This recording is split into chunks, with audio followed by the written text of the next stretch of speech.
नमस्कार दोस्तों, grandpa garden में आप सभी का हार्दिक स्वागत है। दोस्तों, इस वीडियो में हम तुलसी के बारे में आपको जानकारी देंगे कि हम क्या काम करें जिससे हमारा तुलसी माँ का पौधा बराबर स्वस्थ रहे, बढ़िया रहे। दोस्तों, इनके उपयोग के बारे में बताने की ज़रूरत नहीं है। तमाम लोग करीब करीब हर घर में तुलसी माँ लगाई जाती हैं, सब लोग जानते हैं। इनके पत्ते का सेवन हमारे स्वास्थ्य के लिए बहुत फ़ायदेमंद है। चाय में हमेशा तुलसी माँ के पत्ते का इस्तेमाल किया जाता है। सर्दी हो, खांसी हो, जुकाम हो, बुखार हो, ये सब में भी हम तुलसी माँ का काढ़ा पीते हैं और काढ़े का सेवन करते हैं।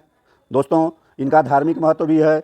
जहाँ कहीं पूजा पाठ होता है तो सारा फूल और सारा प्रसाद होने के बाद भी जब तक तुलसी पत्र प्रसाद के अंतर्गत समाहित नहीं किया जाता है, तब तक हमारी पूजा परिपूर्ण नहीं होती है।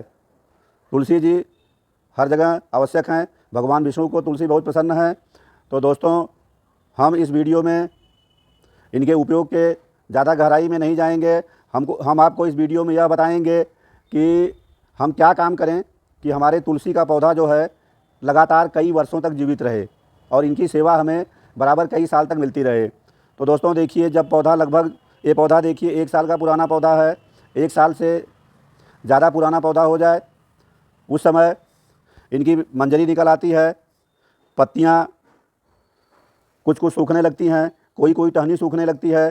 तो ऐसी हालत में हमको सबसे पहले प्रूनिंग का काम करना होता है। ये जो मंजरी है, मंजरी को हम काट के निकाल देते हैं, लेकिन जिस समय हम इनकी रिपार्टिंग करते हैं तो रिपार्टिंग और ऊपरी हिस्से की कटिंग दोनों एक साथ नहीं करते हैं। ऐसा करने से पौधा सूख सकता है। तो दोस्तों, जब रिपार्टिंग कर लेते हैं उसके 1 हफ्ते के बाद हम इनकी प्रूनिंग करते हैं।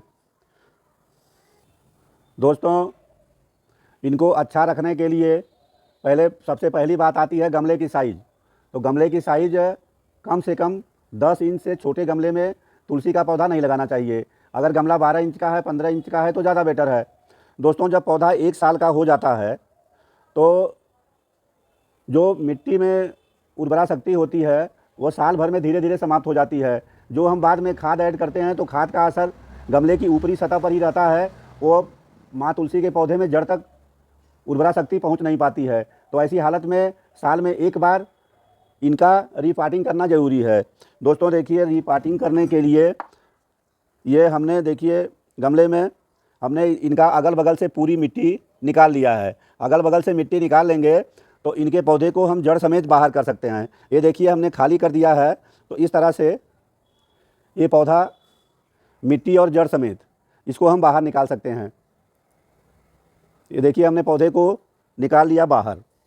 इस तरह से सहारा दे करके पौधा को कहीं खड़ा कर देंगे और जो गमले में मिट्टी बची हुई है, देखिए मिट्टी एकदम कड़ी हो गई है। तो इस मिट्टी को खोद करके इस तरह से दोस्तों गमले को पलट करके पूरी मिट्टी गमले से बाहर निकाल लेंगे। गमला दोस्तों देखिए, पूरी मिट्टी हमने बाहर निकाल लिया और गमले का ड्रेनेज होल चेक करेंगे। अगर बंद है तो इसे खोल देंगे। इसके बाद टूटे गमले का एक टुकड़ा लेकर के इसके होल को इस तरह से बंद कर देंगे। बंद करने के बाद क्या करेंगे दोस्तों कि हमको ये मिट्टी की तैयारी करना है। ये हमारी गमले से निकली हुई मिट्टी है। ये आधी मिट्टी है, 50% मिट्टी है। इसमें हमने 30% गोबर की खाद मिला लिया। तो दोस्तों, इसमें हमारी ये देखिए, ये नॉर्मल मिट्टी है प्लस गोबर की खाद है। इस तरह से हम इसे ये मिक्स कर लिए।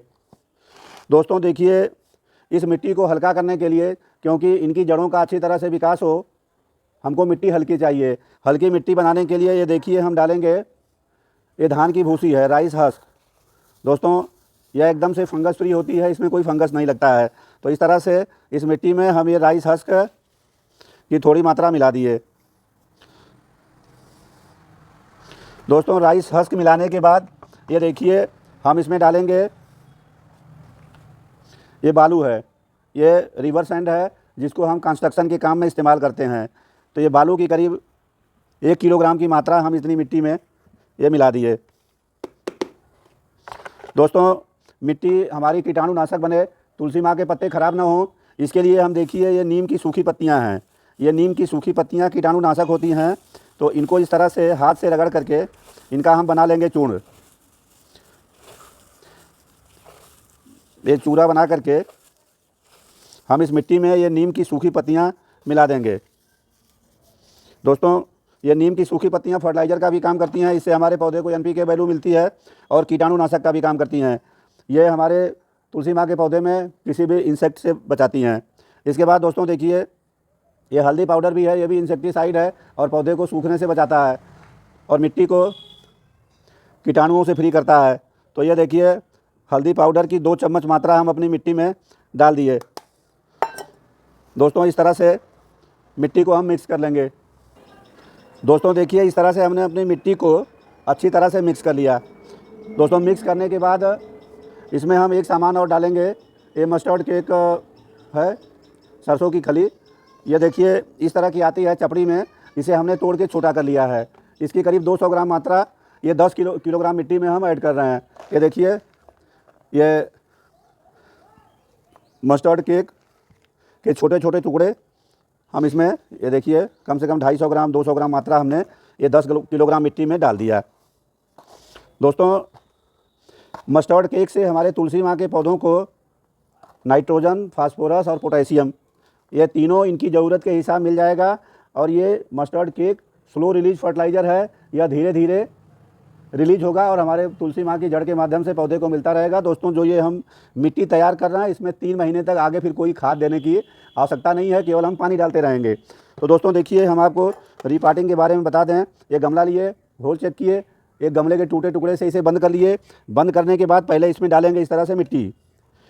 पहले थोड़ी मिट्टी, ये तैयार मिट्टी को हम भरेंगे। इसके बाद हम इसमें पौधे को गमले में रख करके चेक कर लेंगे गहराई। ये देखिए, मिट्टी भरने के बाद सारी जड़ ढक जाएगी और ऊपर में 1 इंच पानी डालने के लिए या बाद में कोई खाद ऐड करने के लिए जगह बची रहेगी।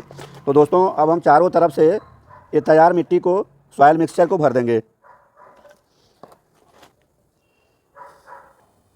दोस्तों देखिए, हमने इस तरह से अपने तुलसी माँ के पौधे की रिपाटिंग कर लिया। रिपाटिंग करने के बाद ये पूरा हमने मिट्टी भर लिया है गमले में और ये ऊपर में हमने 1 इंच की जगह छोड़ दिया। इसमें डाल देंगे पानी।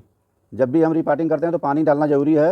ये देखिए, इस तरह से हम डाल देंगे पानी और रिपाटिंग करने के बाद अच्छी तरह से पानी डालेंगे ताकि ड्रेनेज होल से पानी बाहर निकल जाए। दोस्तों, तुलसी माँ के पौधे को घना करने के लिए, इनको मरने से बचाने के लिए और ये हमेशा हरा भरा रहें, इनके लिए काम करना है कि आज हमने किया रिपाटिंग करने के 1 हफ्ते के बाद हम इनके ये जो सब मंजरी है, मंजरी की कर देंगे प्रूनिंग। ये सब मंजरी को काट के निकाल देंगे। तो इस तरह से 2 महीने में एक बार इनकी कटाई छटाई करते रहिए। जो टहनी सूखे, जो पत्ती सूखे, उनको पौधे से अलग कर दीजिए। एक काम, जो हमने पानी डाला है दोस्तों, तो तुलसी माता को ज़्यादा पानी प्रिय नहीं है, इनको केवल हल्की नमी चाहिए। तो गमले में केवल नमी मेंटेन करके रखिए, ज़्यादा पानी मत डालिए। ऐसा ना हो कि परिवार के सब लोग जल चढ़ाने के नाम पे 1 लोटा पानी डालने लगें तो तुलसी माँ ख़त्म हो जाएंगी। तो दोस्तों, ये हो गई बात पानी की। इनको हमेशा धूप के पौधे में रखना है, या धूप को पसंद करती हैं, धूप में इनकी ग्रोथ बहुत अच्छा से होती है। धूप में ये बहुत तेज़ी से बढ़ती हैं। ये साल में 1 बार रिपाटिंग कर दीजिए। हर 2 महीने में 1 बार इनके मिट्टी के गमले में गुड़ाई करके मिट्टी को लूज कर दीजिए। तो दोस्तों, जाड़ा के दिन में आपको क्या करना है, जाड़ा के दिन में कोई पारदर्शी कपड़ा लेकर के इनको कपड़े से ढक देना है ताकि इनके ऊपर पाला का असर ना हो, इनके ऊपर कीटाणु का असर ना हो, पत्तियाँ इंसेक्ट से ख़राब ना हो। इसके लिए नीम ऑयल का हमें महीने में 1 बार छिड़काव करना है। एक काम दोस्तों और करना है, बरसात के दिन में आप देखिए, बरसात जब बंद होती है तो गमले में पानी भरा नहीं होना चाहिए। अगर आपका ड्रेनेज होल सही होगा तो पानी बरसात होने के बाद वो अपने आप बाहर निकल जाएगा। अगर गमले में पानी रुक रहा है तो गमले को टेढ़ा करके इसका ड्रेनेज होल को साफ़ कर दीजिए ताकि पानी निकले, और जो पानी भर गया है उसे टेढ़ा करके आप पानी को निकाल दीजिए। तो दोस्तों इस वीडियो में हमने आपको यह बताया कि मरते हुए तुलसी के पौधे को कैसे बचाएं, सूखते हुए तुलसी को कैसे बचाएं, इनकी ग्रोथ रुक गई है तो उसको कैसे बढ़ाएं, इनके पौधे को हरा भरा कैसे रखें, इनके पौधे को बूसी घना कैसे बनाएं। तो दोस्तों, इस वीडियो में हमने ऊपर जो सब कुछ बताया है, अगर इन बातों का आप ध्यान रखेंगे तो आप मेरे पौधे की तरह आपके भी तुलसी माता के पौधे एकदम से घने हरे भरे रहेंगे, कभी नहीं मरेंगे। ये देखिए, मेरा 1 साल तक तुलसी माँ ने सेवा दे दिया है, ये दूसरा साल चल रहा है। 1 साल के बाद मैं अभी इनको रिपाटिंग किया, ये अभी कई साल तक निरंतर सेवा देंगी। तो दोस्तों, इस तरह हमने आपको माँ तुलसी के पौधे के केयर के विषय में पूरी जानकारी दिया। फिर भी अगर कोई बात मुझसे बताने में छूट गई हो तो आप कमेंट के द्वारा हमसे जानकारी ले सकते हैं। दोस्तों, अगर वीडियो अच्छा लगा हो तो कृपा करके हमारे चैनल को सब्सक्राइब करिए, वीडियो को लाइक करिए, अन्यों को शेयर करिए। बहुत बहुत धन्यवाद। जय हिंद। आगे फिर किसी वीडियो में आपसे मुलाकात होगी।